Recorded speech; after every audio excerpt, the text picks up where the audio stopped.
Todos nosotros los seres humanos tenemos constantes luchas, pruebas, desánimos, cuantas otras cosas. Pero sabemos que en Cristo Jesús somos más que victoriosos.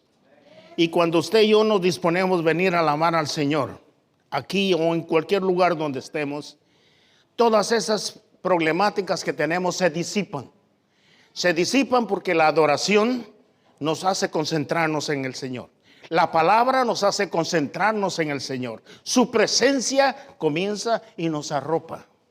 Así que usted dígale al que está a la par, aunque no lo puede ver por la máscara, pero usted le dice: yo la voy a hacer hasta el final. Dígale. Una vez más, yo la voy a hacer hasta el final en el nombre de Jesús. Amén. Muy bien.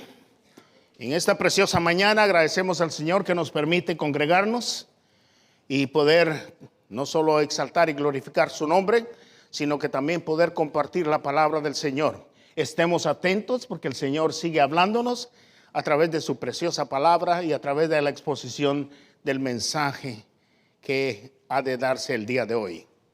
Muy bien, continuamos con el libro de Daniel, el capítulo número 2. Para aquellos que han tenido la oportunidad de leer el número 1, ¿quiénes leyeron el número 1? ¿Y quiénes leyeron el número 2?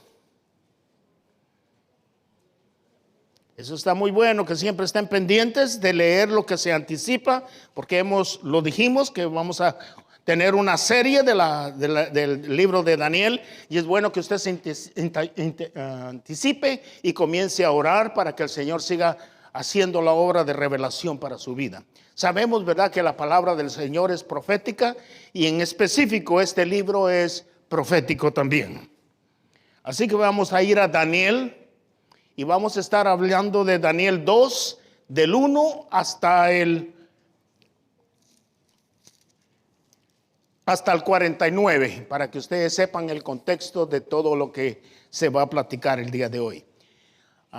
De todas las escrituras del capítulo 2, he sacado el tema principal en Daniel 2:44, y dice así: en los días de estos reyes, el Dios del cielo levantará un reino que no será jamás destruido, ni será el reino dejado a otro pueblo. Desmenuzará y consumirá a todos estos reinos, pero él permanecerá para siempre. Oremos. Padre, gracias te damos, Señor, por este tiempo que nos permites de congregarnos y de tener comunión unos con otros y contigo. Alabamos y bendecimos tu nombre. Tu palabra va a ser expuesta. Alabo y bendigo tu nombre. Por favor, permite, Señor, que podamos entenderla, que podamos, Señor, atesorarla en nuestro corazón y ponerla, Señor, en práctica, porque, Señor, la palabra no es nada más para oírla, sino que es para tomar la parte que me corresponde y hacer hacedor de ella. Así que en esta hora alabo y bendigo tu nombre por este pueblo que se ha dado cita. Bendícelos y por favor, Señor, glorifícate trayendo convicción a través de tu Santo Espíritu. En Cristo Jesús lo hemos creído. Amén. En el segundo año del reinado de Nabucodonosor, él tuvo un sueño. Me refiero a Nabucodonosor. Y se turbó su espíritu. En el lenguaje de hebreo, los números son importantes porque dan un mensaje. En el segundo año, dice. El número 2 significa dos opiniones. En este capítulo veremos la opinión del hombre natural y la opinión del hombre espiritual. En este caso, los magos y Daniel. Veremos la perspectiva de Dios y la perspectiva del hombre.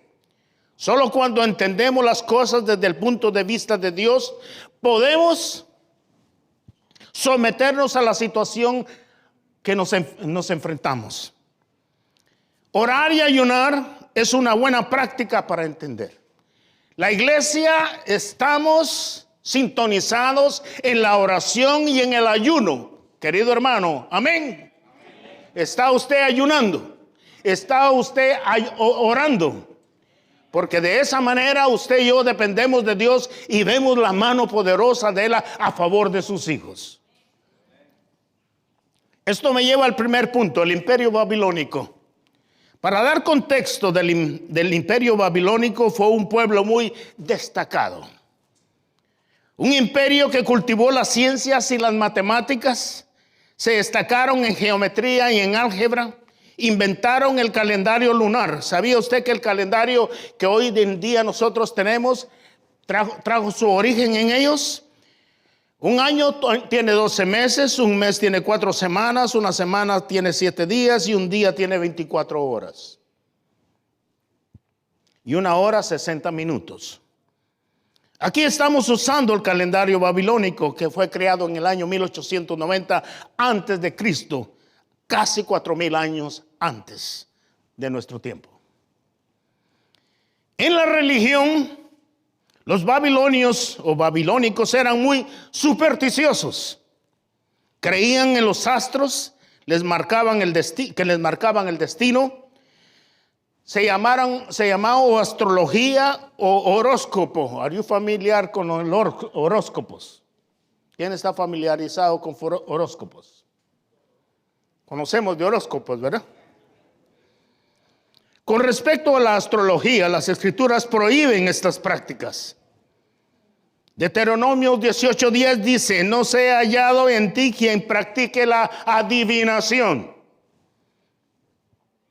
La Biblia es quien bien claro en la condenación de la adivinación. Esto incluye la adivinación por medio de cartas, naipes, espadas, hojas de té, lectura de palma, bola de cristal, hacer hechicerías, hacer sortilegio, maleficios, encantamiento, práctica de santería. Es increíble, querido hermano, cuando usted camina por todo lugar, donde va a cualquier lado, dice, se lee las cartas, o se lee la mano, o se lee la palma. Si usted está interesado en conseguir su amor de su vida, o qué suerte tiene, o si se va a sacar el número de la lotería, consulte con nosotros. No haga tal cosa, querido hermano. Usted sabe que usted depende de Dios ahora. Usted y yo dependemos por fe en el Señor.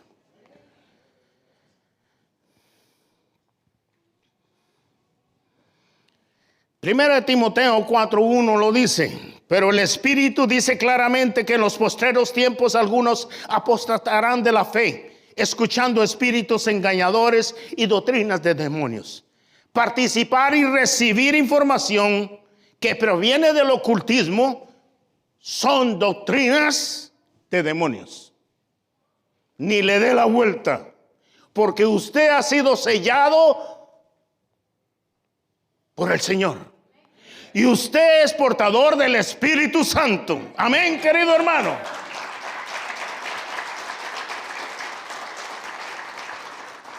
Para el creyente está prohibido participar en obras infructuosas de tinieblas. Reprendámoslas en el nombre del Señor. Diga, el Señor te reprenda. El creyente no necesita recurrir a nada de esto, pues entendemos que Dios nos habla por medio de su palabra, por medio de su Santo Espíritu nos guía, y Él nos reveló ya su voluntad. Aquí está su voluntad. Si usted todavía no sabe la voluntad que Dios tiene para usted, le encargo encarecidamente, lea la Biblia. Dígale, Espíritu Santo, revélame qué tienes para mí. Ya conocemos nuestro destino y ya sabemos nuestro futuro glorioso que nos espera. Eso me lleva al segundo punto. El rey soñó. Vamos a leer Daniel 2, del 1 al 2. Es un poquito largo, pero es importante que usted y yo leamos. Usted me sigue, por favor, con la lectura. Voy a tratar la manera de leer más acentuado para que usted y yo podamos entender lo que el Señor está explicándonos a través de su escritura. Dice, en el segundo año del reinado de Nabucodonosor, tuvo Nabucodonosor sueños y se perturbó su espíritu y se le fue el sueño. Hizo llamar al rey a magos, astrólogos, encantadores, caldeos para que le explicasen sus sueños. Vinieron pues y se presentaron delante del rey. Y el rey les dijo, he tenido un sueño y mi espíritu se ha turbado por saber el sueño. Entonces le hablaron los caldeos al rey en lengua aramea. Rey, para siempre vive. Di el sueño a tus siervos y te mostraremos la interpretación. Respondió el rey y dijo a los caldeos, el asunto lo olvidé. Si no me mostrares el sueño y su interpretación, seréis hecho pedazos y vuestras casas serán convertidas en mulares. Y si me mostrares el sueño y su intervención, recibiréis de mis dones y favores y gran honra. Decidme pues el sueño y su interpretación. Respondieron por segunda vez y dijeron, diga el rey el sueño a sus siervos y le mostraremos la interpretación. Y el rey respondió y dijo, yo conozco ciertamente que vosotros ponéis dilaciones porque veis que el asunto se me ha ido.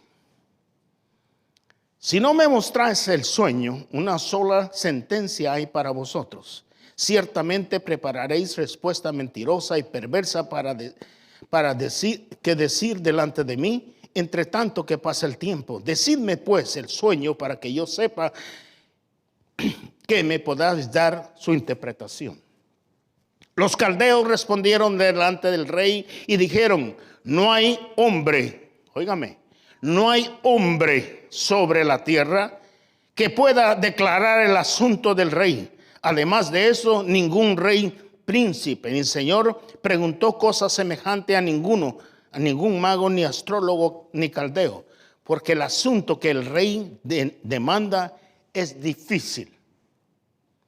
Y no hay quien lo pueda declarar al rey, salvo los dioses cuya morada no es con la carne. Por esto el rey con ira y con gran enojo mandó que matasen a todos los sabios de Babilonia.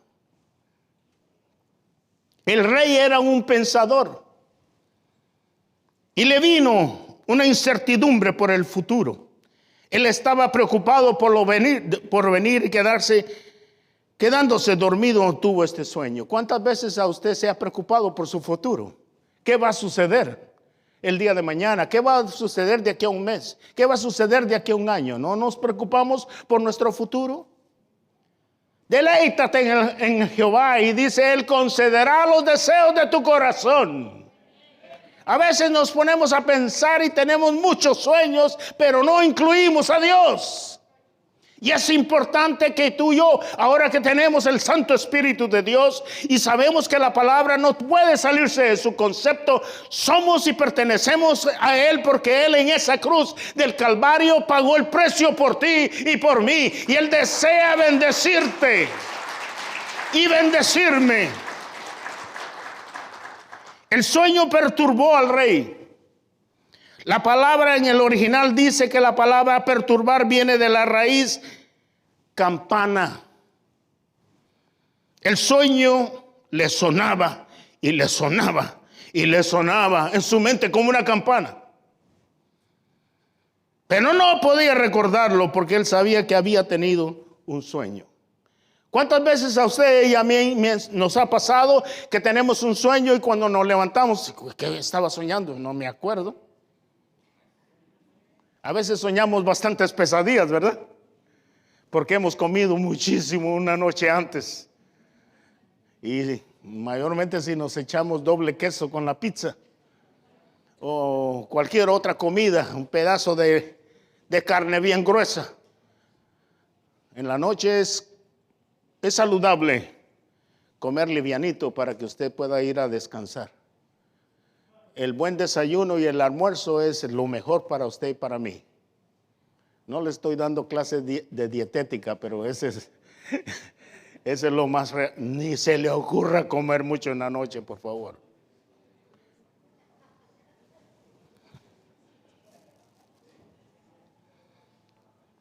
El espíritu del rey estaba turbado y agitado. Él quería saber el sueño y su significado del sueño. Por lo que llamó a todos sus siervos de lo oculto para que revelaran el sueño. Pero al final de varios intentos le dijeron: note esta situación. ¿Quiénes eran los asesores del rey? ¿Usted los analizó? Todos eran brujos, a excepción de Daniel, Sadrach, Mesach y Abednego, o en este caso Daniel, Misael, Azarías, y el último se me va, pero ya va a venir. Además de que todos los que estaban cerca de él eran consultadores de lo oculto. Ellos eran la excepción. Qué gloria, qué preciosidad eso, ¿verdad? Saber de que usted y yo somos la excepción en este mundo tan pecaminoso. La presencia misma del Espíritu Santo está en ti y en mí. La misma palabra que es la semilla incorruptible está en ti y en mí.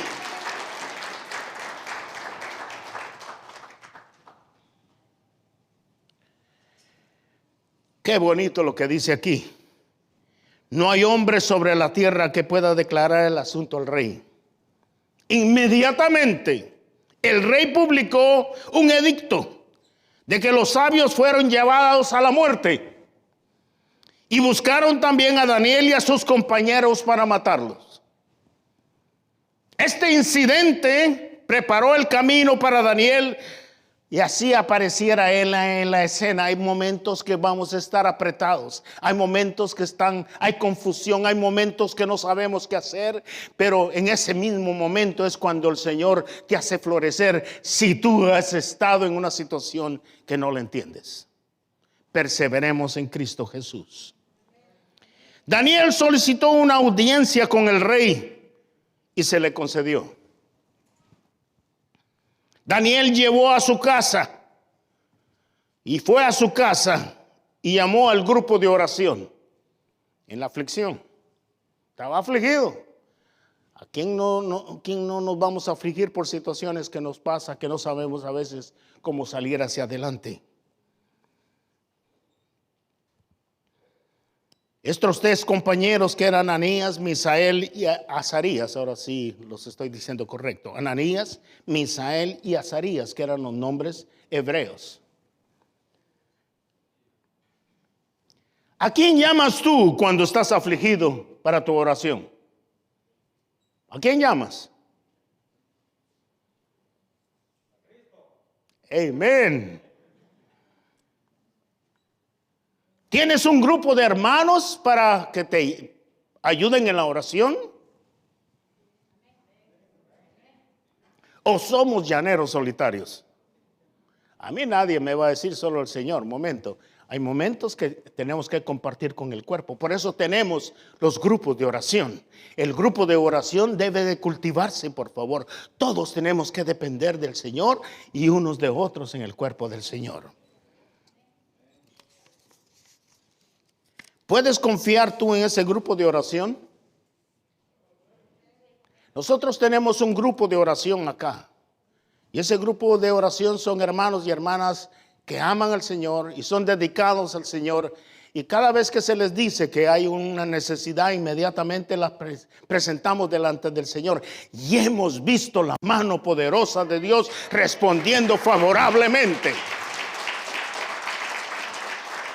En una oportunidad una hermana nos llamó y me dijo: acaban de apuñalar a uno de mis sobrinos en el mall y lo acribillaron por todos lados.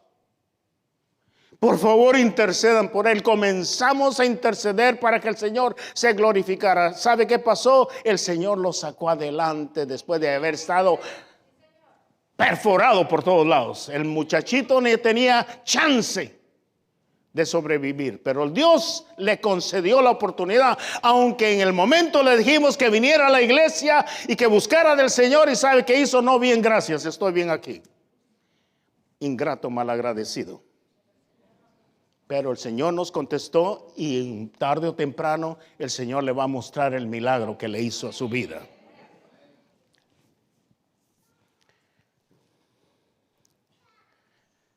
Si podemos confiar en un grupo de oración, es bueno que lo cultivemos. El mismo Señor Jesús tuvo ese mismo problema. El Señor, cuando llegó al lugar del Getsemaní, dice que tenía 3 discípulos, los más cercanos: Pedro, Juan y Jacobo. Y los llamó para que se vinieran con ellos, con él. Y mientras que estaba Cristo en el sufrimiento y pasando por lo que tenía que pasar, en la cual dijo: haz pasar esta copa de mí, no como yo quiera, sino que haz tu perfecta voluntad. ¿Qué pasó con los discípulos? Los que estaban pendientes de estar con él orando, se durmieron. Permita al Señor que tú y yo no nos durmamos cuando nos digan: puedes orar por esta necesidad. Amén. Daniel les cuenta la crisis y les indica que oren pidiendo misericordia del Dios del cielo sobre este misterio. La frase "el Dios del cielo", estos jóvenes hebreos sabían que no había un templo donde ir a orar y a buscar, pero sí sabían que Dios es el Dios del cielo. Aunque no había un templo físico, porque los israelitas habían sido llevados a Babilonia. Daniel oró, y cuando oró y él tuvo la respuesta, o sea, el Señor le reveló el sueño. En un sueño él tuvo la respuesta y fue muy agradecido. Y óigame la parte que él compartió aquí en las mismas escrituras, dándole gracias a Dios por la respuesta favorable. Dice: entonces el secreto fue revelado a Daniel en visión de noche, por lo cual Daniel bendijo al Dios y en un profundo agradecimiento levantó esta oración: sea bendito el nombre de Dios de los siglos, porque suyo son el poder y la sabiduría. Él muda los tiempos y las edades, quita reyes, pone reyes, da la sabiduría a los sabios y a la ciencia a los entendidos. Él revela lo profundo y lo escondido, conoce lo que está en tinieblas, y con él mora la luz. A ti, oh Dios de mis padres, te doy gracias y te alabo, porque me has dado sabiduría y fuerza, y ahora me has revelado que te pedimos, pues nos has dado a conocer el asunto del rey. ¿Ustedes se recuerdan la predicación anterior? Cuando hablamos de la importancia de no contaminarse. En muchos aspectos, inmediatamente entendimos que el no contaminarse con la comida ofrecida a los ídolos, pero también nosotros aportamos una parte de la escritura donde también pedimos, ¿verdad?, de que no nos contamináramos con las cosas de este mundo. Y de verdad que cada vez que usted y yo buscamos de la presencia del Señor, Dios ha prometido darnos conocimiento. Nos ha prometido dar inteligencia en letras. Nos ha permitido darnos entendimiento en visión y en sueños. ¿Cómo se lo dio a Daniel y a sus 3 compañeros?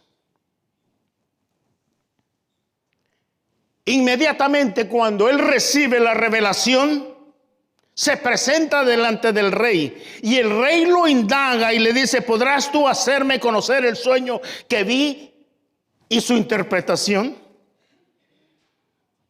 Y Daniel responde en una forma tan preciosa, donde en ningún momento se jactó: oh, el Señor a mí me usa y a ti no, pero a mí sí. No vemos nada de eso en Daniel.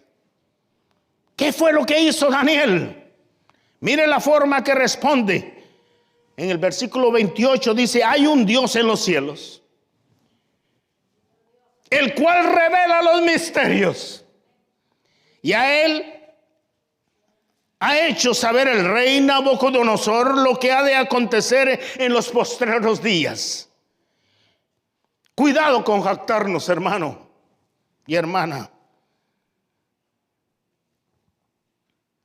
Si Dios te usa, bendito sea el nombre del Señor, pero mantiénetelo delante del Señor y dale la gloria al Señor, porque Él es el que se lo merece. Bendito sea el nombre del Señor.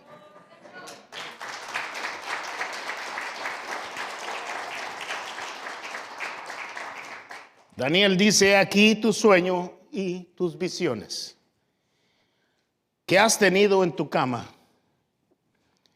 Este cambio de lenguaje deja saber que la interpretación no era solo por un imperio, sino porque todo el mundo, hasta el fin de los días, nos ha llegado a nosotros. Hermanos, estamos viviendo los últimos tiempos. ¿Sabe? La visión que él vio es profética. Y no solo envolvía la forma como Dios se la reveló al rey, sino como Dios se la está revelando al mundo en su totalidad y en la iglesia en su totalidad. ¿Has visto tú ese contexto? Si no lo has visto, eso es el día de que tú lo reflexiones y digas gracias, Señor, por habernos dado la revelación de todos los tiempos. Él desde el principio hasta el fin nos ha dado la revelación de lo que va a suceder. Y esta estatua tiene una representación increíble, querido hermano. Así que por favor, no es que le pongamos atención a la estatua, sino que en sí lo que representa la estatua. Sueño revelado y su interpretación. Vamos a leer el 31 y al 35, siempre el segundo del capítulo 2.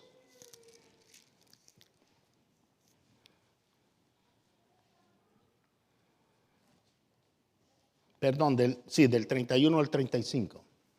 Tú, oh rey, veías una gran imagen. Esta imagen era muy grande y cuya gloria era muy sublime y estaba en pie delante de ti y su aspecto era terrible.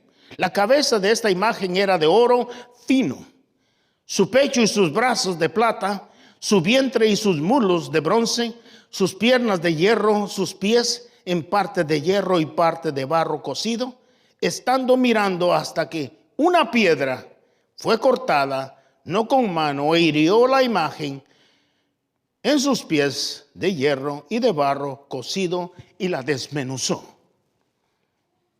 Estos fueron desmenuzados también el hierro, el barro cocido, el bronce, la plata, el oro, y fueron por tanto las eras del verano, y se llevó el viento sin que ello quedara rastro alguno. Mas la piedra que hirió la imagen fue hecha un gran monte que llenó toda la tierra. Ahora vamos a leer 37 al 43. Eso fue lo que él le dijo que era el sueño. Ahora viene su interpretación dada por Dios a Daniel. Y está en el 37 al 43. Tú, oh rey, eres rey de reyes, porque el Dios del cielo te ha dado reino, poder y fuerza y majestad. Donde quiera que habiten hijos de hombres, bestias del campo y aves del cielo, Él los ha entregado en tu mano y te ha dado el dominio sobre todo. Tú eres aquella cabeza de oro. Y después de ti se levantará otro reino inferior al tuyo, y luego un tercer reino de bronce, la cual dominará sobre toda la tierra. Y el cuarto reino será fuerte como hierro, y como el hierro desmenuza y rompe las cosas, desmenuzará y quebrantará todo. Y lo que vistes de los pies y de los dedos es parte de barro cocido de alfarero, en parte de hierro. Será un reino dividido, mas habrá en él algo de las fuerzas de hierro, así como viste el hierro mezclado con barro cocido. Por ser los dedos de los pies en parte hierro y en parte barro cocido, El reino será en parte fuerte y en parte frágil. Así como vistes el hierro mezclado con barro, se mezclarán por medio de alianzas humanas, pero no se unirán el uno con el otro, como el hierro se mezcla con el barro. La estatua es una imagen de muchos metales, y el metal significa reinos e imperios. ¿Usted está notando eso? ¿Qué representan? Reinos e imperios. Los metales van a ser unos de más valor y algunos otros más fuertes unos que otros. El imperio se dará en orden. La imagen comenzó desde la cabeza hasta los pies. Bien. Babilonia es conocida como la Edad de Oro.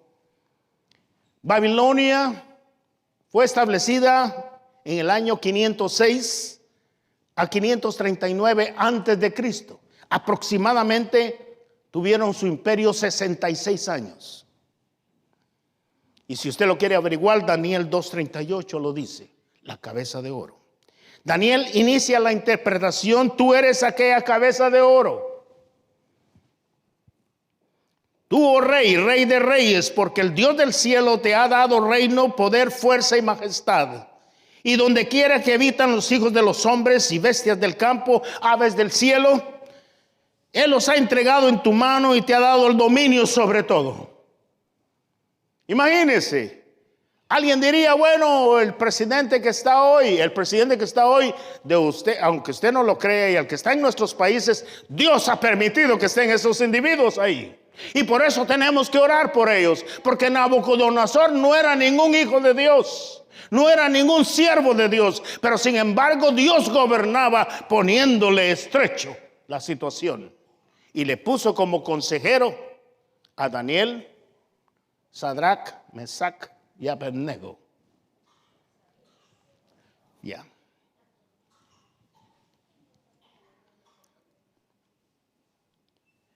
Nabucodonosor fue el primer gran gobernante mundial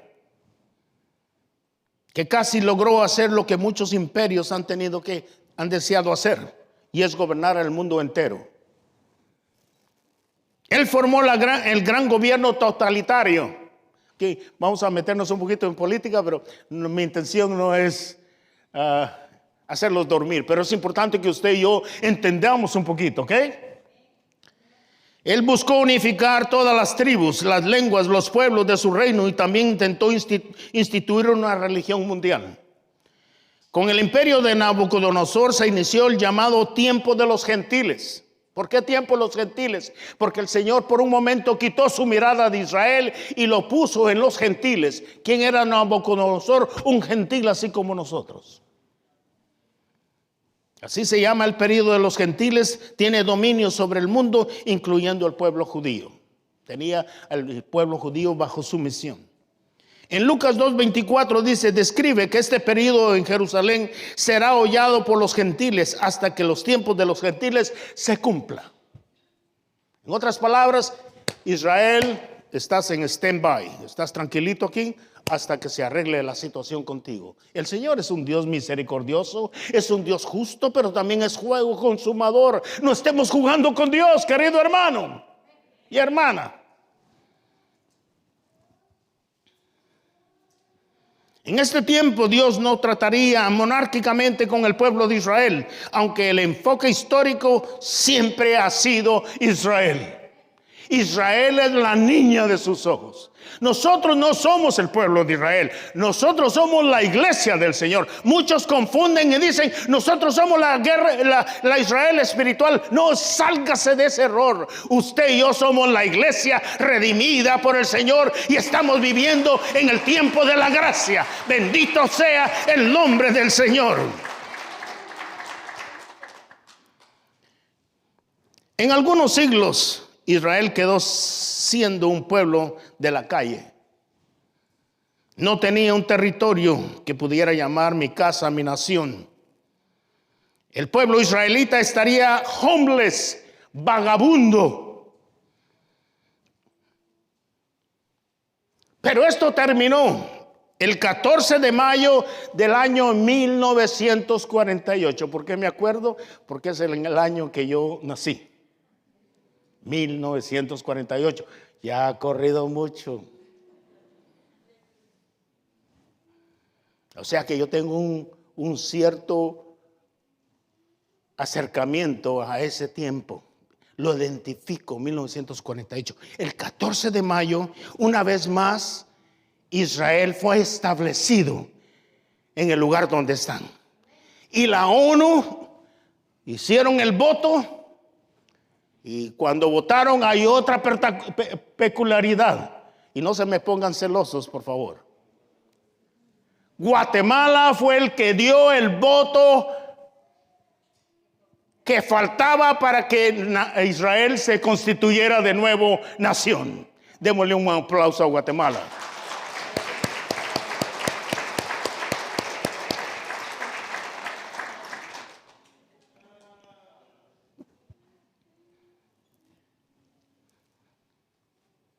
Ahí se cumple la profecía de Dios y avanza el reloj de Dios. ¿Sabía usted que Israel es el reloj de Dios? Por eso es que usted y yo tenemos que estar chequeando siempre qué está pasando en Israel. ¿O se desconecta usted de las noticias? Le aconsejo que se conecte con las noticias. Le aconsejo que esté pendiente de qué le está pasando a Israel.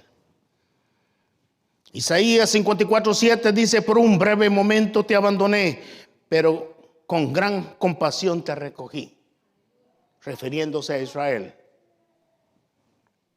Imagínense del año 1948 para esta fecha, ver los matemáticos, cuánto tiempo hace que ha ocurrido.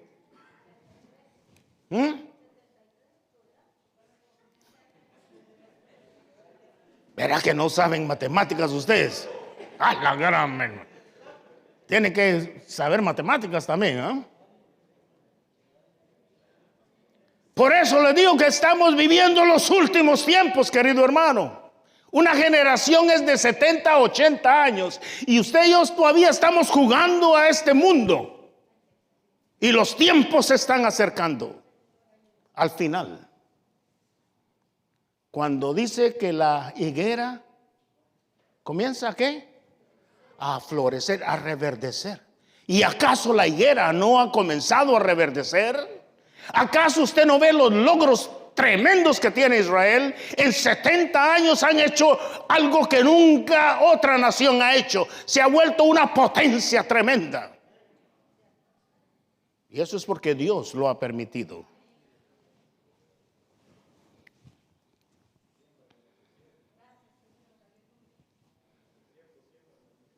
En el desierto siembran y se les da cultivo.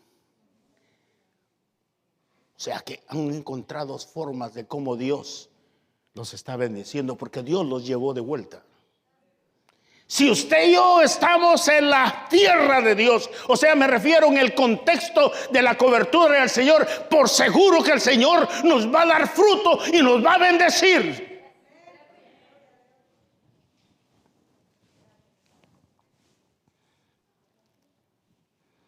Punto número 2. Después de ti se levantará otro reino inferior. Los brazos y el pecho de plata representan dos reinos, Media y Persia. Dos reinos que se unificaron para dominar el mundo de ese entonces. En ese imperio se le llama el reino de plata. Estuvieron de 539 a 331 antes de Cristo, aproximadamente fueron 208 años. Y eso lo puede ver en Daniel 5:28.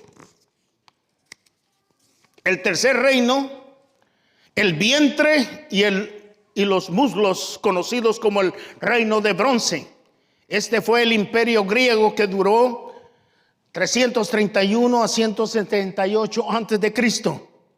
Eso lo puede ver en Daniel 8 del 20 al 21. Y ese fue el imperio griego. Alejandro Magno, ¿se recuerdan de Alejandro Magno? Alejandro el Grande Fue conocido como un conquistador héroe. Expandió el imperio griego y estableció las ciudades como estados. ¿Sabe que el día de hoy casi todas las naciones tienen estados? Aquí este lugar se llama Estados Unidos. Hay un montón de Estados Unidos. Por eso es que se llama Estados Unidos. De ahí viene, del imperio griego. Y el cuarto reino, el imperio romano, que es el que vamos a hablar un poquito más, conjuntamente con los pies, pongamos atención, conocido como la Edad de Hierro. Duró de 168 antes de Cristo a 476 después de Cristo. Lo puede ver en Daniel 7, 8, 9 y Daniel 1 del 16 al 29. ¿Está trayendo usted anotaciones o solo lo está dejando pasar? Anote. El imperio romano son las dos piernas. Y este periodo reinaron los césares y los emperadores. Hubo un emperador llamado Teodosio que al morir repartió el imperio como herencia entre sus dos hijos. Imagínense, qué bárbaros, ¿verdad? Usted puede tener una casa y se la puede heredar a sus hijos, pero estos qué abusivos, ¿verdad? Agarraban todo un territorio y se los comenzaban a repartir a los hijos, como que si fuera de ellos. Les estaba dando herencia. Imagínense, qué barbaridad.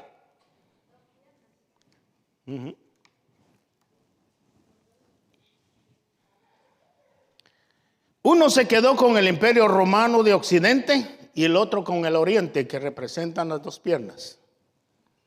Del imperio romano solo quedan latentes el día de hoy la iglesia católica y la religión, por supuesto, ¿verdad? En el año 1954 se divide también la religión. ¿Sabía usted? En el occidente se establece la religión católica papal y en el oriente se establece la religión católica ortodoxa, dirigido por los arzobispos. En otras palabras, también hay división en las piernas. La iglesia protestante el día de hoy surge de la reforma de Martín Lutero en el año 1517. La iglesia protestante no adora a María, ni a santos, ni acepta tampoco la doctrina del purgatorio o el celibato entre ellas. Lamentablemente la cultura, la iglesia protestante ha adoptado, óigame bien en esto, tradiciones católicas que no están respaldadas por la Biblia. ¿Sí? ¿Cuáles son? Hay muchas. Que basado en lo que dicen los católicos, también nosotros los cristianos seguimos. Momento, hay que examinar en la escritura. Si no es bíblico, usted y yo no lo hagamos. Amén.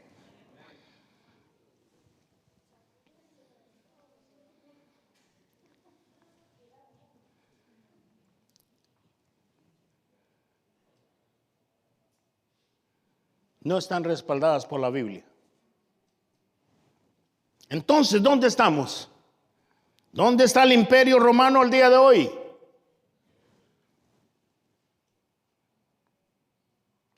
Cuando el Señor nos concedió con mi esposa ir a Israel, a través de unos hermanos que fueron tan amables de bendecirnos llevándonos a Israel, fuimos al área casi cerca de Tel Aviv, que está el lugar de Cesarea.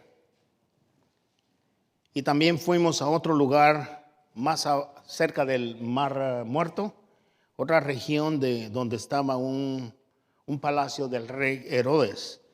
Ambas eran ruinas. El imperio romano se terminó. ¿Pero por qué digo esto? Porque si usted mira el mapa, donde estaba el imperio romano, abarcaba también a Israel. Israel estaba incluida y por eso los romanos construyeron por todos esos lugares donde habían y tenían poder. Israel estaba en posesión del sistema romano. Israel estaba incluido en este último imperio. ¿O es que ahora qué pasa con el imperio romano? El imperio romano no existe, aunque su influencia se quedó. ¿Sabe por qué no existe? ¿En dónde oímos nosotros que hay un César en la posición de líder en Roma? En ningún lado, ¿verdad? En Italia o en Roma no existen los Césares. Hoy en día, ¿sabe cómo se llama su presidente? Sergio Mattarella. No es un César, no es un emperador. O sea que el imperio romano se terminó, pero su influencia se quedó. ¿Y sabe dónde se quedó? En toda Europa. Y por eso es que dice que cuando sea herido y sanado de nuevo, va a surgir el anticristo de ahí. ¿Por qué? Porque dejó la influencia. Entonces, hermanos, tú y yo podemos determinar en dónde estamos en la imagen, o sea, dónde es la posesión en la que estamos. Los pies y los dedos. Vamos a leer del 41 al 43.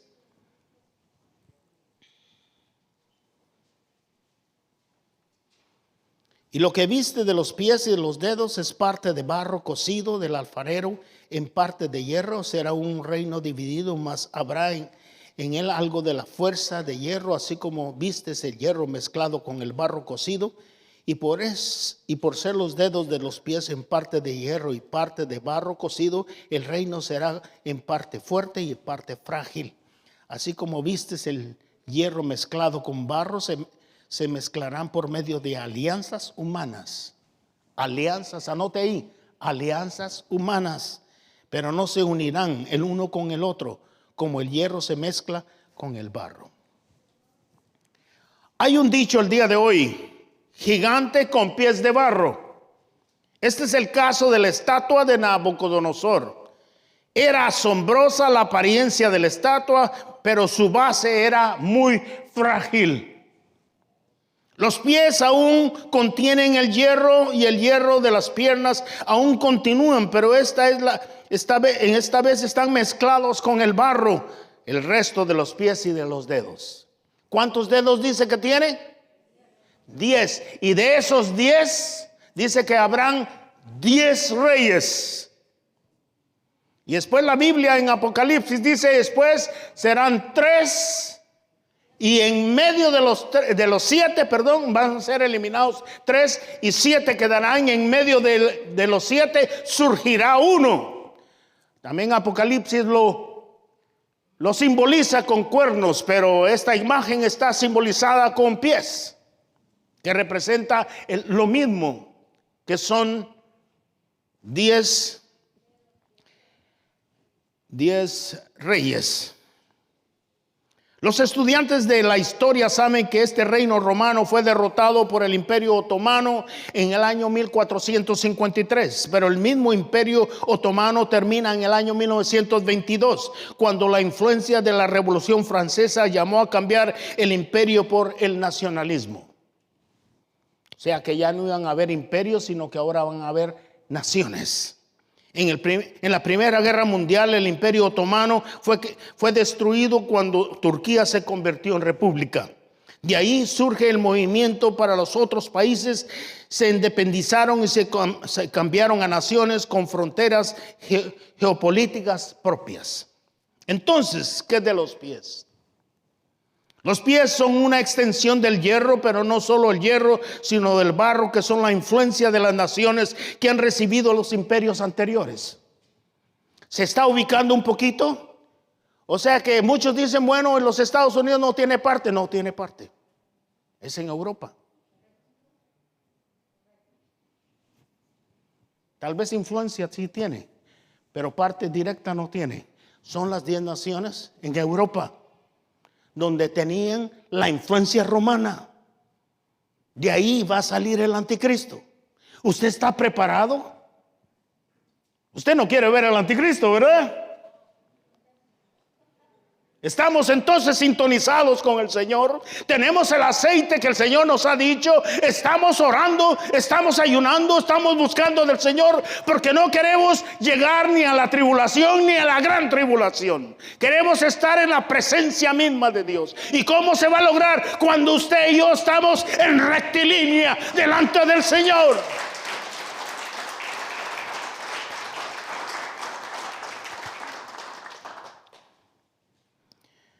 Solo para mencionar algunas de las influencias. De Babilonia vino la influencia del ocultismo y el ego y el orgullo humano. Todavía tenemos influencias de eso, ¿verdad? Somos orgullosos a veces. No queremos dar nuestro brazo a torcer. Si le preguntamos a un hermano, ¿pecaste? No, ¿qué va? Yo no pequé. Y sí pecó. Pero el orgullo está metido ahí todavía. Qué bonito es cuando dice, ¿pecaste? Sí, pequé. Perdóname, Señor. Perdóname, iglesia. Hay una gran diferencia entre el orgullo y la humillación. La humillación gana, mientras que el orgullo endurece, destruye. Y esa influencia viene de Babilonia. Medos y persas, con la religión llamada zoroastrismo, influye a 4 religiones que se practican hoy en día: el judaísmo, el cristianismo, el hinduismo y el islamismo.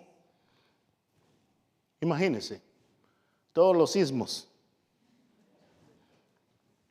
Grecia ha influido en el mundo con filosofías humanas y naturalistas. ¿De dónde salió Sócrates? Los grandes pensadores, tanta filosofía. Huecas o sutiles. Esta es la mejor beautiful word that we may have. The almighty word of God. Usted y yo lo tenemos en nuestras manos. Y está empolvada porque no la usamos. Hasta el próximo domingo no la consultamos por los afanes de la vida.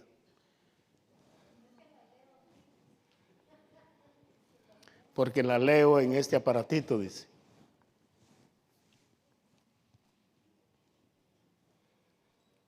Roma, violencia. Los romanos eran fatales. Metían a los cristianos en los coliseos.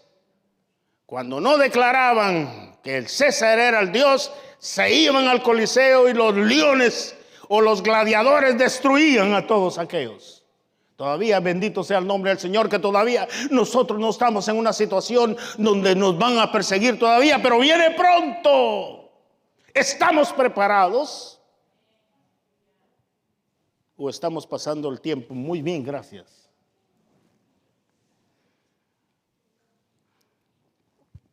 Solo para mencionar algunas otras influencias más, hemos recibido esa cultura.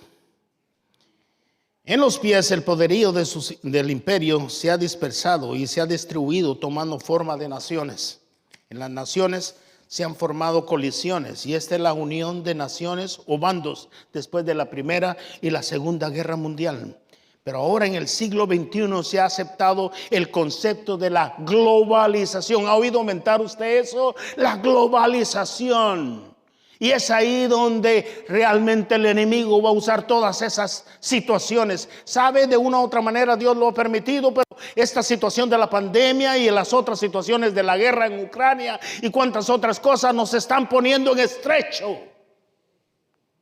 Por eso es que usted y yo tenemos que tener ese lugar donde tenemos comunión con Dios y le decimos: Señor, estamos dependiendo de ti. Sabemos que hay muchas cosas alrededor, no entendemos en su totalidad qué está pasando. Tú lo has permitido, pero yo me someto a tu perfecta voluntad. Cúbreme, Señor.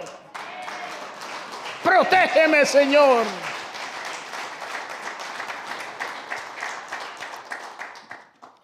Las colisiones en grupos de naciones o globalización seguirán siendo alianzas humanas que no son fuertes ni estables. Para aquellos que saben un poquito de la política, ¿está por aquí César Campos? No vino César Campos. ¿Sabe usted qué es la OTAN o la NATO? La NATO, NATO, NATO. OTAN son 19 naciones que están compuestas, alianzas. La Unión Europea con 27 es la ONU, 27 naciones y 192 son miembros de ella. O sea que está la OTAN, está la Unión, está la ONU. Todas esas son alianzas. Se ven incapacitados por la aplicación de los reglamentos, por los trámites que tienen que hacer, por la diplomacia, para poder ayudar a las naciones militarmente o a cualquier nación. Y hoy en día ustedes saben, si es que ven un poquito de noticias, no es que me mantengo en la televisión, sino que me interesa informarme, ¿qué está pasando con Ucrania? ¿Sabe que Ucrania inicialmente deseó entrar a la ONU o a la OTAN? Y le pusieron un montón de peros, que la solicitud se tiene que llevar años y un montón de cosas, y por eso es que ninguno quiere venir a ayudar a Ucrania. Y Ucrania se están defendiendo como pueden contra una gran potencia que es Rusia. Y poco a poco los están consumiendo. Por eso debemos de orar por Ucrania, querido hermano. Y yo creo que esto también nos está llevando a estrecho en Europa. Porque ahorita mismo, si usted no lo sabía, todo se está poniendo caro. Cuando vino usted para acá, usted iba a echar gasolina. Y antes lo que le costaba un galón de gasolina, que era $2.50, ahora le cuesta ¿cuánto? $5. Usted va al supermercado y ya no encuentra comida, porque está caro. Otra cosa, cuando usted compra la comida, si no va rápido se le pudre. O sea, ¿cuántas cosas están pasando, hermano? Es tiempo de que usted y yo estemos siempre pendientes de Dios y conectados con Dios. Y no le estoy poniendo miedo, pero le estoy poniendo la realidad de lo que está sucediendo. Si usted todavía no lo ha hecho, vea la realidad y agárrese del Señor, porque en Él es la roca de los tiempos.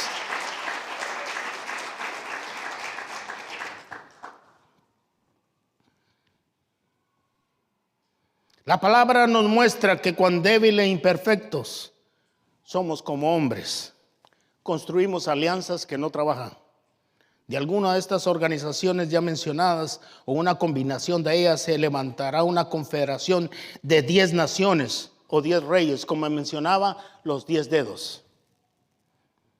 Son 10 por el número de dedos.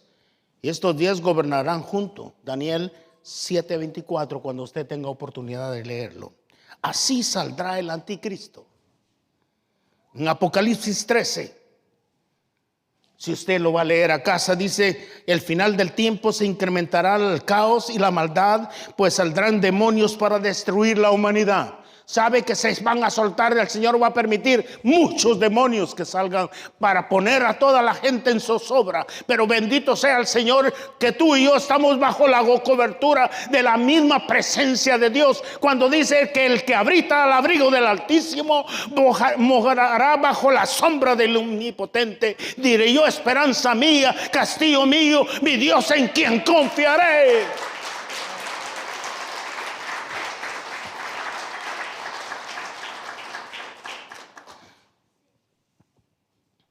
Tal será el desespero de la gente que desearán que aparezca un hombre héroe, un líder poderoso. ¿Has leído Apocalipsis 6? ¿Sabes de quién está hablando Apocalipsis 6 cuando se desata el primer sello? Es el anticristo, no te vayas a confundir. ¿Por qué? Dice que va a venir un caballo de blanco, va a aparentar como el Señor, va a venir un caballo blanco. pero va a cargar un arro o un arco sin flecha. Después del caballo blanco viene ¿cuál? A ver, hay estudiosos de la Biblia, el caballo rojo, el bermejo. Y después del bermejo viene ¿quién? El negro, que quiere decir escasez en la comida. Y después de ese viene el amarillo, que representa que muerte, y el Hades, el mismo infierno y el mismo diablo va a estar siguiendo a las personas. Y eso va a suceder en la gran tribulación.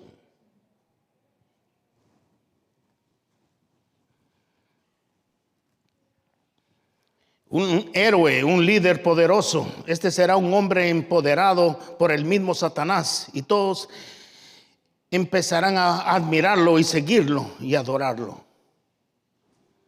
Un predicador dice que el hombre podría tener el poderío de César,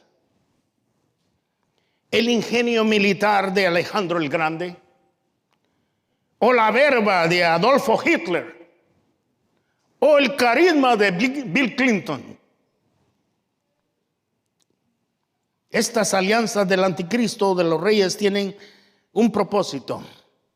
Y el propósito es ¿qué? Destruir a Israel y a todos aquellos que hemos reconocido a Cristo como el Señor. Así que amarrémonos del Señor. Ni para atrás ni para adelante. Si usted tiene diferencias en la iglesia, es menester para ver cómo realmente usted la supera. El Señor le va a dar todas las herramientas necesarias para que usted se mantenga en santidad. Porque dificultades las vamos a tener todo el tiempo. Pero bendito sea el nombre del Señor, que ahora tenemos el recurso de la palabra y tenemos el recurso del Espíritu Santo. Está con nosotros. Israel es el propósito de Satanás, destruirlo. Muy bien, volviendo al punto de la imagen. Esta última parte del sueño es reveladora. Y en esta última parte de la imagen viene algo impresionante, algo increíble. Y es la piedra que viene, o roca que viene a destruir la imagen. O sea, que viene a destruir todo el sistema. La roca que despedaza la imagen es Jesucristo. Y fue cortada no con mano humana. Jesús es divino y Él tiene vinculación, y Él no tiene vinculación con las alianzas humanas. El reino de Dios no viene en forma oculta.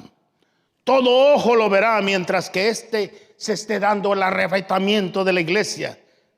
Sorprenderá al mundo. Pero esta piedra viene de golpe, viene bruscamente con violencia y será pulverizada la imagen y todos los sistemas. Ahí se termina el tiempo de los gentiles. ¿Usted está entendiendo? Prácticamente la piedra viene y destruye todo el sistema.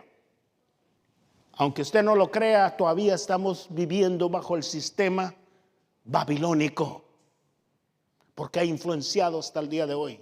Por eso es necesario, bendito sea el nombre del Señor, que la piedra viene a destruir completamente esa imagen.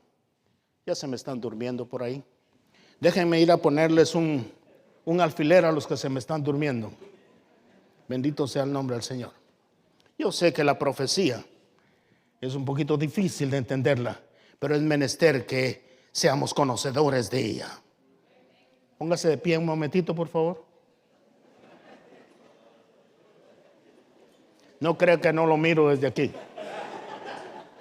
No es control ni manipulación, sino que me interesa que usted se eduque. Bendito sea el nombre del Señor. Siéntese, por favor.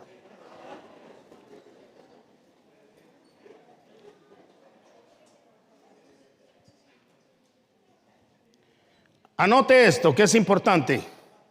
La Biblia habla de dos guerras profetizadas que están y que no debemos de mezclarlas, y podría traer confusión. La guerra de Gog y Magog, que describe el libro de Ezequiel 37 y 38 y Apocalipsis 20 del 7 al 8. Esta guerra se llevará a cabo después del milenio. No confunda. Por ahí andan diciendo, va a venir la guerra de Gog y Magog ahorita mismo. Todavía no. Es después del milenio, cuando Satanás es soltado por un tiempo después de que se ha vivido los 1000 años. Estamos en el milenio con el favor y la gracia del Señor. Se suelta Satanás otra vez y entonces es ahí donde viene la guerra de Gog y Magog. Y quiere engañar a toda la tierra, y es ahí donde el Señor viene y lo manda de una vez y para siempre al lago de azufre. ¿Entendimos qué es Gog y Magog? Ahora viene la guerra que posiblemente estaríamos más cerca que nunca. La guerra del Armagedón, que describe Apocalipsis 16, 12, 13 y 16. Este tomará lugar en la segunda venida física de Jesús. ¿Se recuerdan que Jesús va a venir? Y eso está bien claro en Apocalipsis 19. ¿Han visto ustedes? ¿Han leído Apocalipsis 19? Donde dice que el caballo blanco viene. Dice que su nombre es Rey de Reyes y Señor de Señores.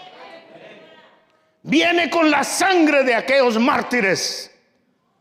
Y Él viene a vencer. Y para ello llama a su iglesia, al arrebato de su iglesia, en un abrir y cerrar de ojos cuando Él viene. Y nosotros, tú y yo, estaremos en las bodas del Cordero, mientras que el mundo que no ha creído en Jesús va a estar aquí abajo en la gran tribulación. Tú no quieres quedarte en la gran tribulación, ¿right? Así que sostengámonos en el Señor. Limpiémonos en Cristo Jesús. Se tomará lugar en la segunda venida física de Jesús en el valle del Armagedón. Israel, cuando viene a establecer su reino milenial. Yo sé que casi no tocamos esos temas. Sin embargo, el Señor en estos días nos ha inquietado, porque es relevante, querido hermano, compartirlo. Usted y yo tenemos que estar bien enterados de qué es lo que está pasando en estos días y agarrarnos más del Señor, no estar jugando con el pecado, porque no vaya a ser que en un abrir y cerrar de ojos y por estar jugando con el pecado nos quedamos, querido hermano.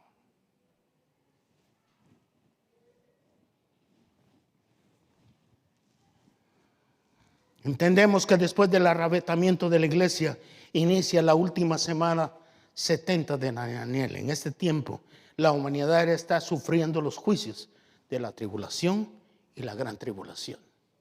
¿Sabía usted que hay tribulación y gran tribulación? La tribulación es 3 años y medio y la otra segunda parte es otros 3 años y medio. Si usted quiere ir a ver Apocalipsis 16, del 12 al 13 al 16, describe la sexta copa. Los reyes de la tierra son unidos para la batalla de aquel gran día de Dios Todopoderoso. El lugar en hebreo se llama Armagedón. El Señor nos permitió ver ese lugar. Es increíble, hermano. Es enorme. Impresionante. ¿Sabe que en esa batalla en ese lugar han habido muchísimas batallas? Y esta última es donde el Señor viene y defiende a Israel y defiende a su amada, la iglesia. El anticristo dirige esta batalla y todas las potencias militares se unen en un enfrentamiento final contra el pueblo de Israel, contra su Dios.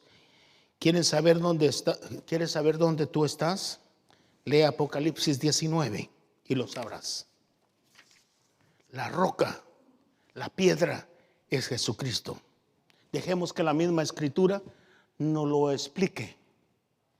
Dice en 2 de Samuel 23:3, Samuel, al recibir la palabra de Jehová, dijo: me habló la roca de Israel. Como el Señor muestra que no solo Israel, sino que Él mismo es la roca. ¿Habrá un justo que gobierne entre los hombres? Isaías 26:4.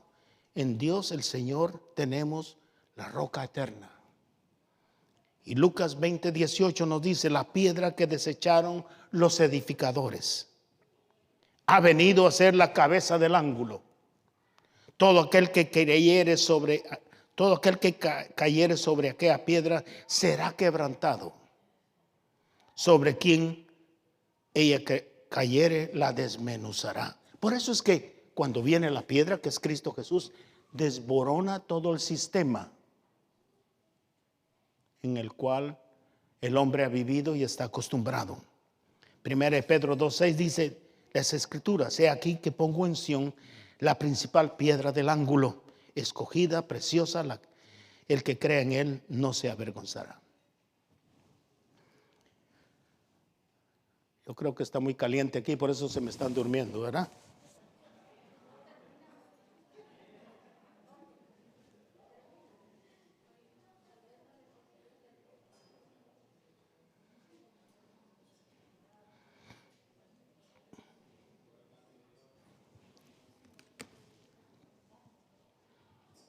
Bendito sea el nombre del Señor. Al destruir el gobierno humano, se inicia el reinado físico de Jesucristo sobre la tierra por 1000 años, y este se le llama el milenio. Nosotros creemos que el milenio es literalmente un reinado físico de Jesucristo sobre la tierra, no es espiritual como algunos dicen. Inicialmente Él vino a establecer el reino de Dios en la tierra. ¿Sabe usted? Para culminarlo, ¿desde dónde? Lo va a culminar en la batalla del Armagedón. ¿Se recuerdan ustedes que cuando Él vino, dijo: el reino de los cielos se ha acercado y los valientes son los que lo arrebatan? Él se acercó y vino. Vino a darlo para que tú y yo lo recibiéramos. Ahora el reino de los cielos está en tu corazón y está en mi corazón. Aún todavía no se ha completado todo lo que Él va a hacer para destruir todo el sistema. Por eso es necesario que tú y yo, que tenemos el Evangelio, podamos considerarlo y siempre mantenernos en contacto con el Señor. Porque el reino de los cielos habita en mi corazón, habita en tu corazón.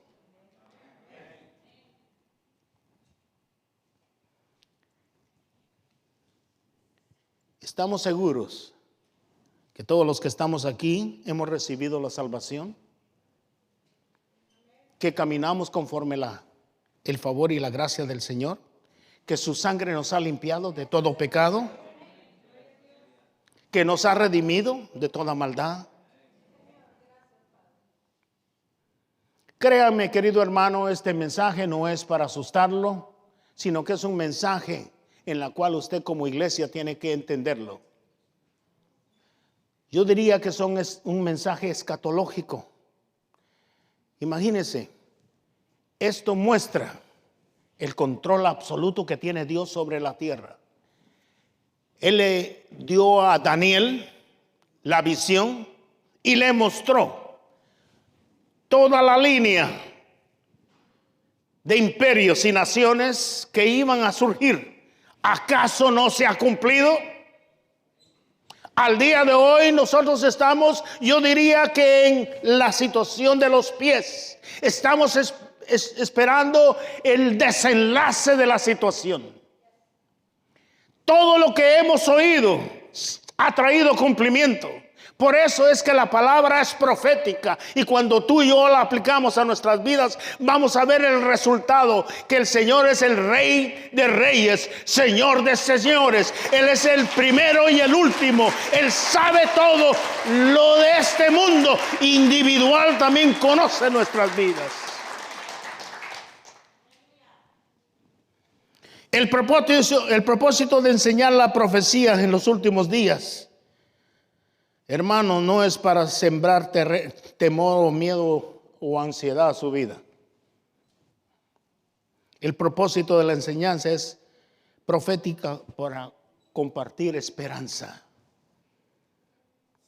Romanos 15, del 4 al 5 dice: porque las cosas que se escribieron antes por nuestra enseñanza se escribieron a fin de que por la paciencia y la consolación de las escrituras tengas esperanza.